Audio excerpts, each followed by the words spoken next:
In the middle of the night, bounty hunter Hub arrives at a motel and looks at a wanted poster for Jeb. After gearing up, Hub bangs on the door and says he's a bail enforcement bondsman, so Jeb must come out with his hands up. The TV and lights are turned off in the room, but Jeb just tells him to go away. Refusing to give up, Hub takes the grate off the air vent and using a hook, he drops a wasp nest into the room. Soon Jeb comes out to escape from the wasps and Hub catches him with the hook.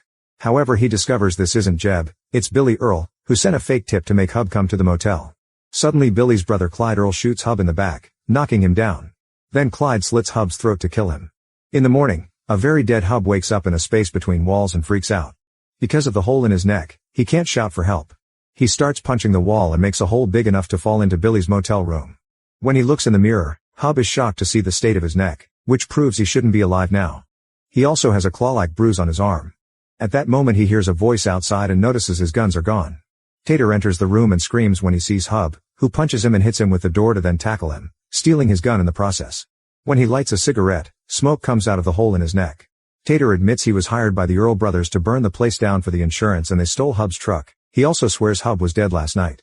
A furious Hub cuffs Tater and throws him in the trunk of his car, asking him to tell the Earl brothers he's coming for them. Then Hub takes some tape from the car and puts it around his neck before leaving.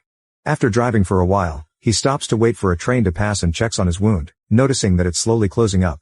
Eventually he reaches his home and rushes to the bathroom to check his scar again, only to see that his neck is completely healed.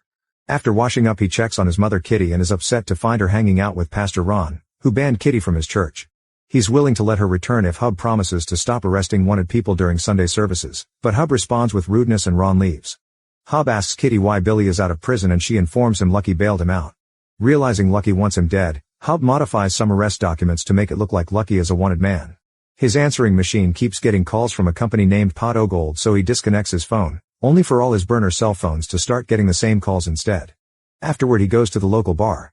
When he sees Lucky, he follows him backstage and tries to confront him, but he's interrupted by his son Cade and his ex Marianne, who is currently dating Lucky. Hub tells them he has a warrant on Lucky, but Marianne doesn't believe him and rushes to her dressing room. After telling Lucky that he wants his truck back, Hub follows Marianne and tries to explain that Lucky hired men to kill him. However, since he doesn't have any scars, Marianne doesn't believe this either. Their conversation is interrupted when Cade comes in saying someone named Goldpot keeps calling the club with an urgent message, but Hub ignores it. Before he leaves, Marianne asks him to sign a form so she can take Cade to another state for an audition and Hub only says he'll think about it. Then Hub tries looking for Lucky but he's already gone. While driving off, Hub notices the lights flickering in the local church. Ron is at the door and Hub is shocked to see his eyes glowing like pits of darkness. As he drives away, Ron follows him. Eventually Hub makes it to a cabin in the woods and sees Lucky's car outside. The third Earl brother called Tiny is nearby relieving himself. Hub checks on Tater and confirms that Lucky hired the Earls, so he approaches Tony with his gun out. Tiny is shocked to see Hub alive and confirms his theory. Lucky isn't here, Tiny brought the car as bait, and his brothers are inside. Next Hub takes Tiny into the cabin and kicks him through the door before shooting Billy's fingers off. He tells the brothers to text Lucky and ask him for more money for killing Hub as a way to set a trap. While they wait for Lucky, the lights in the cabin start flickering and Clyde looks out the window to see Ron coming. Hub sends him out, telling him to get rid of the pastor. As the light flickering gets worse, Clyde tells Ron to leave only to end up screaming instead. When Hub peers through a crack in the door, he sees Clyde being thrown across the room and getting stuck on a wall. Clyde's body starts twisting into unnatural shapes while Billy levitates on his chair. Suddenly Billy is thrown at the door, which crushes his skull. Hub takes another peek and a demonic Ron looks back at him. A terrified Hub opens fire through the door until he is out of bullets, but the doorknob won't stop shaking. Then Hub escapes through the back door and crosses the forest until he reaches the road, where he takes a cab back to town. When Hub gets home, he finds Kitty chatting with Midge, who is here about his orientation for Pot O Gold. He tries to turn her down but Midge gets his attention when she says that he died and went to hell. Pot O Gold has brought him back but it's only temporary and Midge is like his parole officer. He's been resurrected to do more bounty hunting, but instead of criminals now he has to hunt demons. A flashback shows that last night Ron had been perfectly normal and even used holy water to tidy his hair. When the power went out, he checked the fuse box and turned it back on. Suddenly something flickered on a mirror and sparks appeared on the altar candles. Suddenly a poster with his face started burning and a demon's face appeared on a mirror. Ron grabbed a cross and started reciting the Bible while throwing holy water at all his mirrors, causing them to break. The lights continued to flicker and the holy water began to boil, so when Ron reached for more he was electrocuted and his eyes burned. He fell dead with half of his face burned down, but in a few seconds he woke up and his face quickly healed. In the present, Hub turns Midge down thinking it's a scam. Midge takes out a recorder and asks Hub for confirmation of refusal, but he doesn't dare to say it. Kitty wonders why her son would end up in hell, but Midge tells her that's for him to share. Then she explains demons have been escaping from hell and Hub's job is to send them back.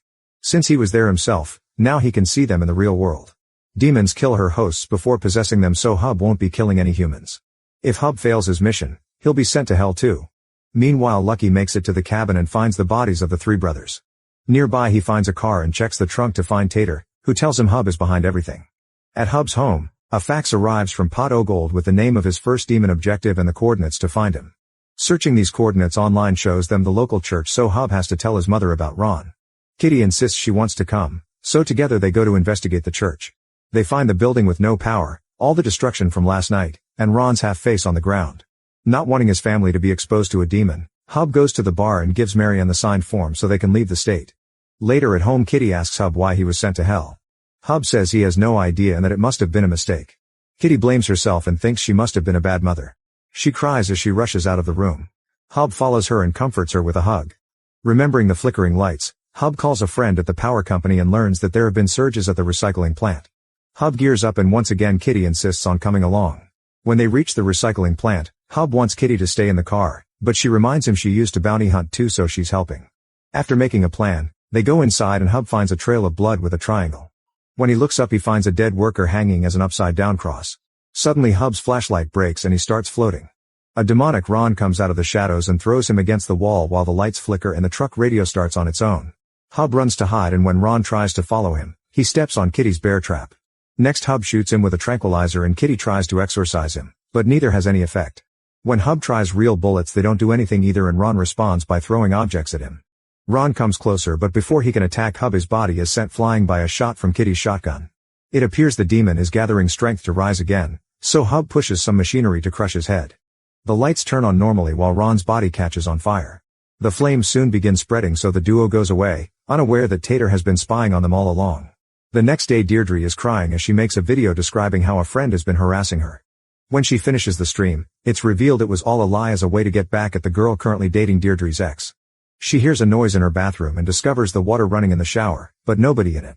Deirdre turns the water off, but when she walks away, the shower turns on again. All the taps in the bathroom start doing the same, and when she tries to turn them off, she sees a demon in the mirror. Suddenly she begins to float and her body is pushed into the tub, where she drowns. Meanwhile, Hub gets a message from Pot Ogold congratulating him on completing his first mission. He looks at Lucky's police file from Boston and asks Kitty to keep an eye on the fax before he leaves. When Hub makes it to Lucky's house, he finds him taking Care to school. He offers to do it himself and Lucky complains, but Marianne thinks it's a great idea. Hub lets Cade drive even though he doesn't have a permit and pulls out the police file to tell his son about Lucky's history with the mob. Cade has trouble concentrating on the road but manages to tell Hub that he already knows about Lucky's criminal past. Now Cade thinks his dad faked wanting to spend time with him and only did this to talk badly about Lucky. At that moment, Kitty calls with a new mission and tells him about a demon that should be kept away from water. Hub tells Cade he's skipping school and makes him drive to the coordinates. They arrive at Deirdre's house and Hub makes Cade stay in the car as his lookout. Hub goes to the back door and notices water pouring down from the second floor. He picks the lock to go inside and finds the bathroom flooding. There also are bloodstains on the walls. On his way out, Hub concludes he's hunting the teenager that lives there, and Cade confirms this is the house of popular girl Deidre, who he knows from school. In the meantime, Tater shows Lucky pictures of the bodies in the recycling plant. He makes theories about dark magic and witches, causing Lucky to yell at him. While Hub and Cade drive around town, Hub notices all kinds of water sources going crazy. He marks them on a map and realizes the demon is going to the county pool. The duo rushes there and Hub uses a locker room window to get in. The place is already flooding and noises can be heard in other rooms. Hub continues his search and finds the dead janitor at the bottom of the pool. 3 flotation tubes are above him forming a triangle. Suddenly a possessed Deirdre grabs Hub's foot and makes him fall into the pool. Then she starts pushing him down to try to drown him. Hub fights back and manages to stab her face with his knife, but Deirdre continues to push him and Hub starts to lose consciousness. However, the dead janitor nearby reminds him he wants to live and he stabs Deirdre again, this time in the eye. This kills the demon and now Hub can resurface. Soon the body is burning underwater. On his way out, Hub sees a Sheriff Ruby coming, so he hides behind the front desk. While Ruby tries to find a way in, Cade calls his dad to ask what to do and Hub tells him to leave without him. Then Hub uses the desk phone to call 911 and tells them about a drunk teenager driving around, giving them the description of his own truck. Ruby is informed of this and leaves to chase after Cade. Now Hub can get the surveillance system's hard drive to hide the evidence that he was there. Meanwhile, Lucky shows up at Kitty's house and she receives him with her shotgun. Lucky says he's only trying to protect his family and drops a file before leaving. When Kitty opens it, she finds pictures of what happened at the recycling plant. Later Marianne frees Cade from police custody. When Hub arrives, Marianne yells at him and a huge argument ensues. It turns out Cade will start a music career with support from his mother, and Hub is angry because he wasn't supposed to start until he was 18. Marianne and Cade think he's just jealous because his own career failed, and they leave while thinking lowly of him. When Hub gets home, he thinks about what happened a month ago. In the forest near his house, he dug a hole and buried the body of a woman named Cheryl. Sometime later, Deputy Briggs takes money from a food truck owner, threatening to arrest him for stealing this truck if he complains to his superiors. When Briggs gets in his car, he notices a demon in his rearview mirror, but it's gone when he turns around. Suddenly something grabs him and a steam of dirt enters his mouth to choke him. His hands are forced to move violently and he self-deletes. Then he wakes up possessed. At home, Hub watches an old tape of him and Marianne performing at the bar. When he looks out the window, he imagines Cheryl is there staring at him. Kitty gets a gun ready by grinding off the serial number. She also reveals she has some illegal crystals in her safe. At that moment, a fax arrives informing Hub about an earth demon. When he asks Kitty if she wants to come, he realizes she's left. Hub follows the coordinates and finds an abandoned police car. When he asks the food truck owner, he learns the car belongs to Briggs, who walked off an hour ago. In the meantime, Cade is having second thoughts about performing. Marianne blames it on Hub and Lucky tries to tell her that her ex isn't a good person, but Marianne doesn't like when her men insult each other. He wants to show her the pictures, but they're interrupted when an employee says Lucky's car is on fire. Everyone in the bar runs out to stop the fire, which was caused by Kitty. While they're distracted, she sneaks into Lucky's office and hides the gun in the crystal bag. At that moment she gets a call from Hub, who tells her about the blood in Briggs' car. He's already called the police station and they track Briggs' radio, so he'll be going after him. After hanging up, Kitty bumps into Marianne, who knows that putting smoke in a car to simulate fire is a family trick. Kitty asks her to talk to Hub for the details, which Marianne accepts. After Kitty leaves through the back door, Marianne tracks Hub's phone and follows him to a hardware store. She starts yelling at him and tells him about Kitty's trick, but they're interrupted by a weird noise. Hub makes her leave, but on her way out Marianne notices a trail of dirt that takes her to a big mound. When she looks behind it, she's horrified to discover a body. Hub immediately stops her from screaming while noticing there's a security camera. He tries to bring Marianne out, but in another corridor they find Briggs pouring dirt on the floor. Seeing the uniform, Marianne asks for help and reveals their location. Briggs turns around looking like a demon, but Marianne only sees a normal face. Hub opens fire and Marianne moves away when Briggs starts walking on the walls. The cop tackles Hub and they fight on the floor, so Marianne grabs a pickaxe and stabs Briggs in the back. As soon as the demon turns around, Hub shoots him in the head. While the body starts burning on its own, the duo runs out of the store. Later at home, Marianne washes off the blood while Hub realizes that Briggs had been making a triangle out of dirt. All the triangles so far had sacrifices in the middle, so he calls Midge to pass on this information. Midge freaks out because he secretly got her number and tells him not to call again since that's her family home. Afterward, Hub explains everything to Marianne, who doesn't understand why he went to hell. She also realizes Lucky did kill him and laughs because it means he didn't change like he promised. Hub asks her to leave the state with Cade so they can be safe and says that when everything is over, he'd like to fix all his mistakes. Marianne surprises him with a hug before they're interrupted by a call from Kitty. The duo goes to the bar and watches Lucky getting arrested thanks to Kitty's planted evidence. Marianne talks to him but he still claims he didn't hire the Earls. Using what Kitty told her, Marianne informs Lucky that if he tries to get Hub's family in trouble with the pictures, then the cops will think Lucky was part of the crime too because the shotgun that Kitty planted is the one that killed Ron. Later, Marianne and Hub have to tell Cade that they won't bail Lucky out. Hub gives his son his blessing for his career and they hug. After saying goodbye to his family, Hub joins Kitty, who is learning from Ruby that Gribbs died in a store fire. Ruby wants to know why Hub had been looking for Gribbs and he says he just found his abandoned car. After Ruby leaves, Kitty worries about the store's security cameras, but Hub is sure the fire burned them down.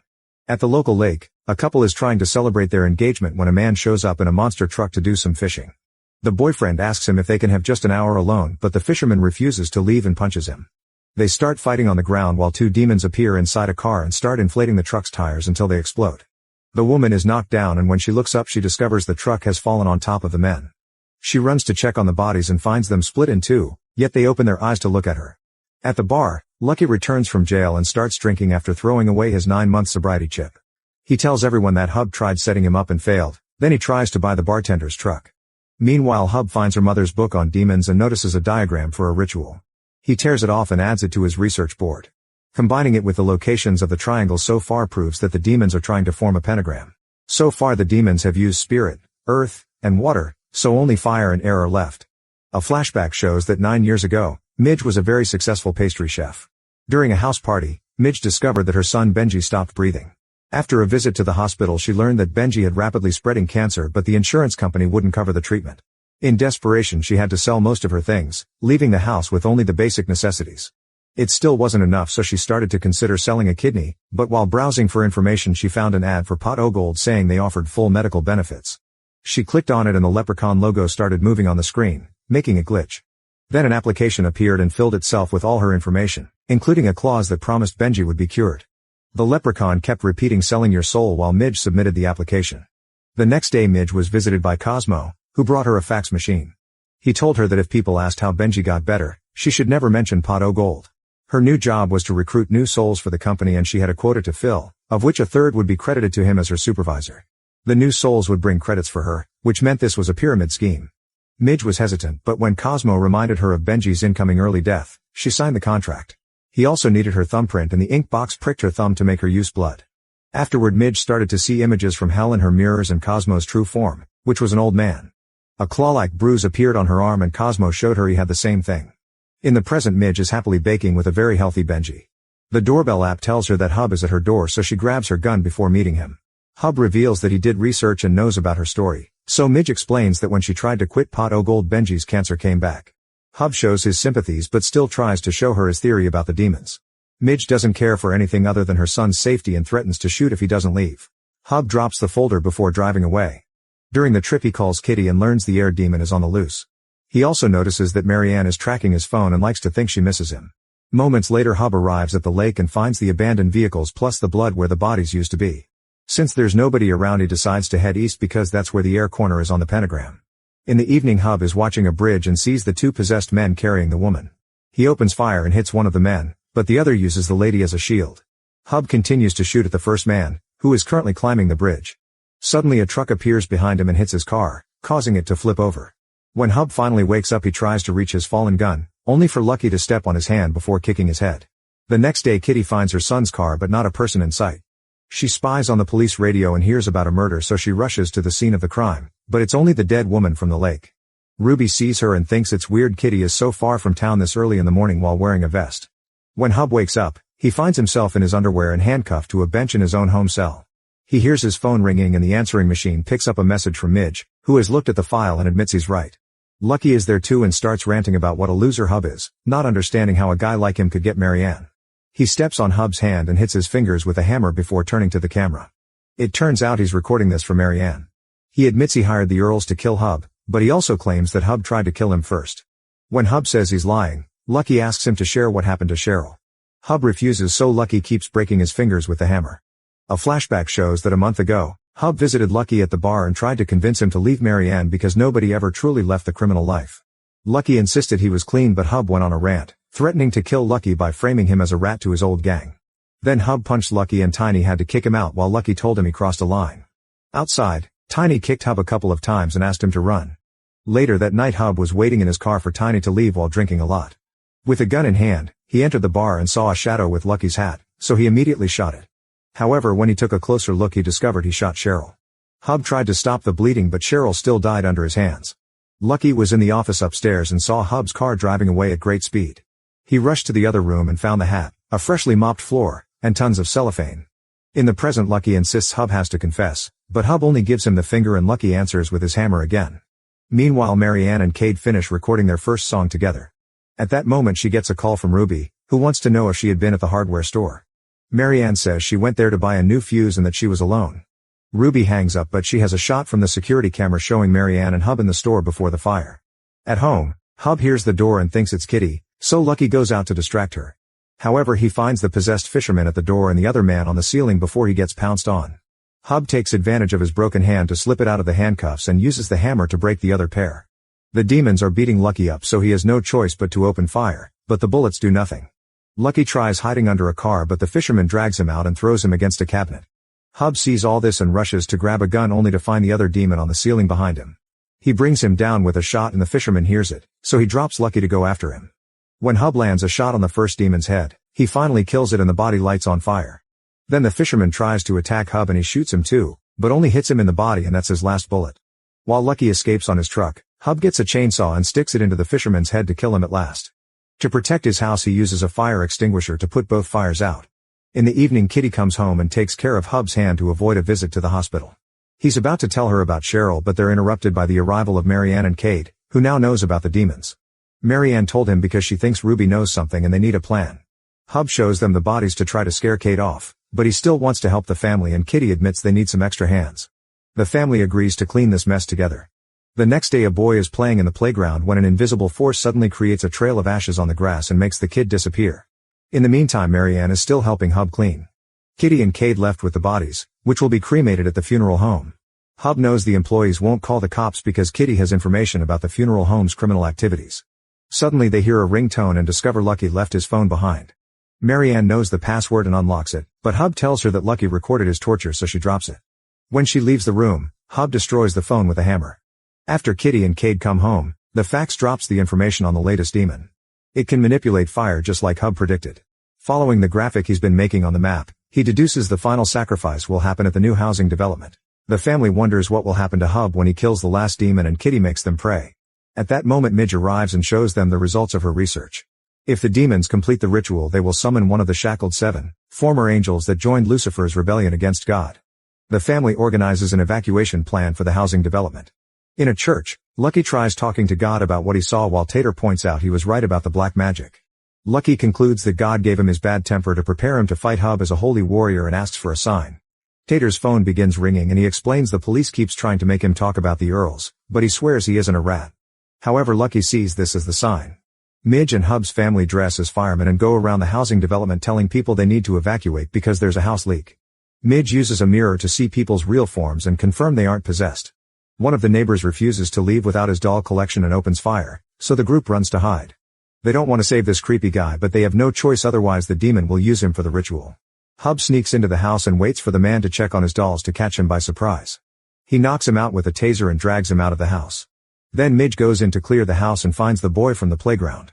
He only stares awkwardly at her, so she uses her mirror and confirms he's the demon. She takes her gun but can't bring herself to shoot a child. Suddenly fire lines appear on the ground and the house collapses into a sinkhole.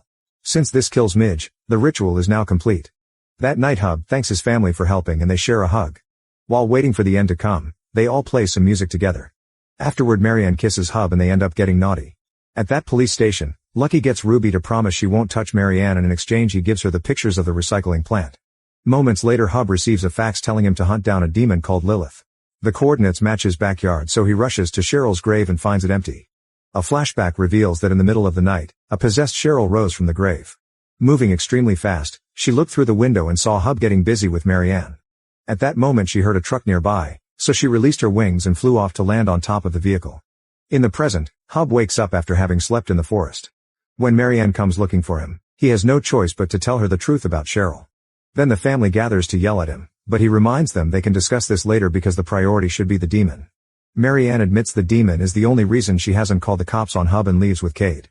Moments later, Hub is trying to cut some wood and notices the wind shaking the forest, so he thinks someone is here for him.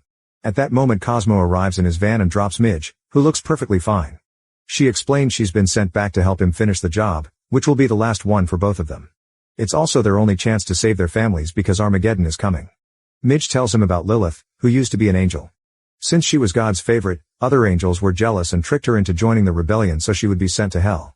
Lilith is known for her amazing voice, and as she's very attracted to music, she also has mind control powers. The devil's been enamored of Lilith since she became his prisoner, and the last time she escaped, she took out her rage on every man she met. They finally captured her outside an abbey where the monks were chanting, which Midge has a diagram of. Meanwhile, Cheryl bursts into a diner and turns up the volume of the jukebox. The locals run to call the police because they recognize her from missing posters. When a man touches her shoulder, Cheryl controls the minds of every man in the room and forces them to self-delete. Then she makes the women bow to her. At the same time, Lucky and the cops surround Kitty's house. She surrenders while the cops search the house, but they can't find Hub. There isn't blood anywhere and the cops start to doubt Lucky's story, so he points at Hub's demon board as proof. Soon the cops also arrest Marianne and Lucky tells Cade he did it to protect him, but Cade swears he won't testify against his parents, which means nobody will believe Lucky's demon story. Kitty and Marianne try to tell Ruby that Hub is saving the world, but they aren't taken seriously. Ruby threatens to arrest Cade as well, so Marianne agrees to call Hub and leaves a message asking him to meet. In the woods far from town, Hub starts unpacking an amp system because he thinks he can attract Lilith by blasting music. He saw a pentagram on the picture of the abbey and has concluded he can use one to send Lilith back. They make twig runes and put them inside coffee cans to form the pentagram points, then they join them with wires and cover everything with leaves and dirt.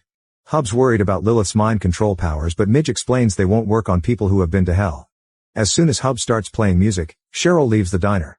The women go back to normal and scream when they see the bodies of the men. Cheryl flies to the woods and lands outside the pentagram. Hub comes out of hiding with his gun, but Cheryl moves behind him and starts throwing him around, smashing his head against the car and a tree. Then she picks Hub up right above the pentagram, so Midge activates the trap. The lines form walls of power and Cheryl panics, so she drops Hub on the car and tries to fly away. However, the trap keeps her in place.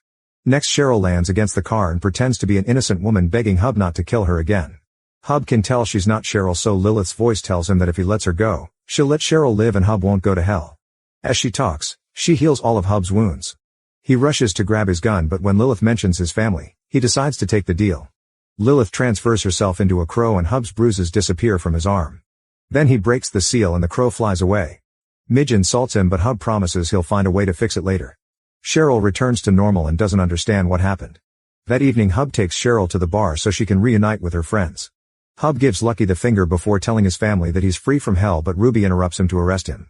A devastated Marianne rushes to her dressing room to cry in private and notices the crow perching on her hanger. When Lucky comes to check on her, he finds the room destroyed and Marianne singing in front of the mirror. He tries to approach her, but Marianne is possessed and pushes him away. With her power, she forces Lucky to self-delete. In the main room, Hub watches the crow fly away. At that moment, Marianne walks on the stage and starts singing to control the crowd. All the women cross their arms and the men get their hands ready to self-delete except for Hub. Lilith reveals herself to Hub and tells him he has no choice but to serve her if he wants to keep Marianne safe.